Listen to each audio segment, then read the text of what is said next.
માપેર મંદિરથી યાત્રાધામ અંબાજી ખાતે ધજા ચડાવવાનો 1008થી વધુનો ગાડીઓના કાફલા સાથે શ્રી ભવાનીધામ સંકલ્પ યાત્રાનો ભવ્ય આયોજન કરવામાં આવ્યું।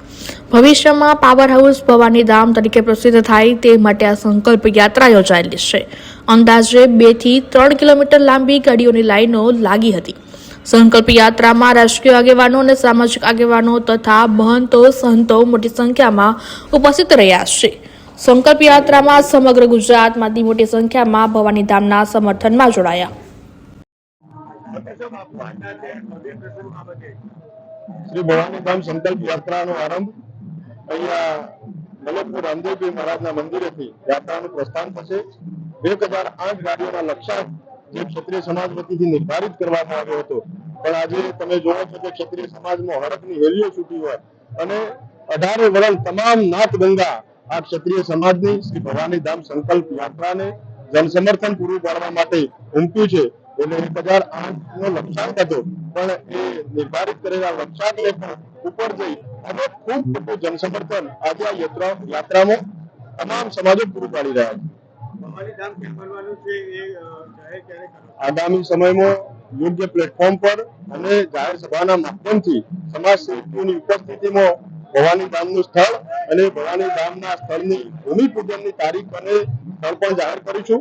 પણ આજે તો મા જગતજનની જગદંબા અંબા ભવાની એને ધજા ચડાવી અને આ સંકલ્પ ક્ષત્રિય સમાજ લેશે કે શ્રી ભવાનીધામનું નિર્માણ ગુજરાતમાં કરીશું। અંદાજે કેટલી જનમેદની 1008 ગાડીઓનો કાફલાનો ટાર્ગેટ હતો, પણ માનું છું કે 1500 થી પણ ઉપર વધીને આજે ગાડીઓની એક ફોર્સ તૈયાર થઈ છે, જે ક્ષત્રિય સમાજની એકતાનું પ્રતીક બતાવે છે।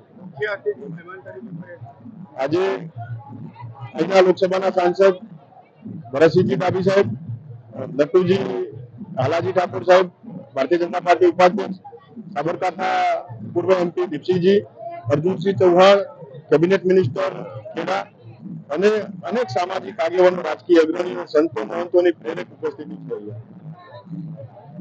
આજે મલકપુર ખેરાલુથી અંબાજી 1008 ગાડીના કાફલા સાથે અભિજીતસિંહ બારડના નેતૃત્વ નીચે આજે જઈ રહ્યા છીએ અને એક સામાજિક, રાજકીય, શૈક્ષણિક એક મેસેજ આપવા માંગીએ છીએ કે ભાઈ ક્ષત્રિય ઠાકોર સમાજની અંદર આવનારા સમયની અંદર બહુ ભવાનીધામ થકી આગળ બધા કાર્યો કરવા જઈ રહ્યા છીએ। અંદાજે 1500 થી 2000 ગાડીના કાફલા સાથે અમે અંબાજી જવા નીકળ્યા છીએ। સંકલ્પ યાત્રાનું મુખ્ય મહત્વ શું? સંકલ્પ યાત્રા એટલે કે ભાઈ આજે પાટીદાર સમાજની વાત આવતી હોય તો ઊંઝા ઉમિયાધામ, લેવા પાટીદાર સમાજની વાત આવતી હોય તો કોરલધામ, માલધારી સમાજની વાત આવતી હોય તો વાળીનાથ ધામ, એવું એક ક્ષત્રિય ઠાકોર સમાજને ભવાનીધામ બને અને ત્યાં ભવાનીધામ થકી આખા ગુજરાતનો દોરી સંચાર એક જ જગ્યાએથી થાય। પાવર હાઉસ કહેવામાં આવે છે, શું કહેશો? હા, રાજકીય પોલિટિકલ પાવર હાઉસ બી કહી શકાય। ક્ષત્રિય સમાજનું ભવાનીધામનું જ્યાં નિર્માણ થશે ત્યાંથી આખા ગુજરાતના ક્ષત્રિય સમાજનું ત્યાંથી પોલિટિકલી પાવર હાઉસ કહેવાય।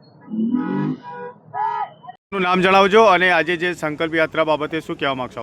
જય ભવાની, મારું નામ શૈલેષકુમાર અંબુજી ઠાકોર છે અને આજની સંકલ્પ યાત્રા છે એ આખા ક્ષત્રિય ઠાકોર સમાજની એકતા અને અખંડિતતાના દર્શન કરાવતી રેલી છે અને લોકોમાં જબરજસ્ત ઉત્સાહ અને આનંદનો માહોલ જોવા મળે છે। સંકલ્પ યાત્રા ક્યાંથી ક્યાં જવાની છે અને કેટલી જનમેદ ઉમટી પડશે અને આપણું અહીંનું ઠેકાણું એટલે કે જે ડભાડાની કેટલી પબ્લિક જોડાશે?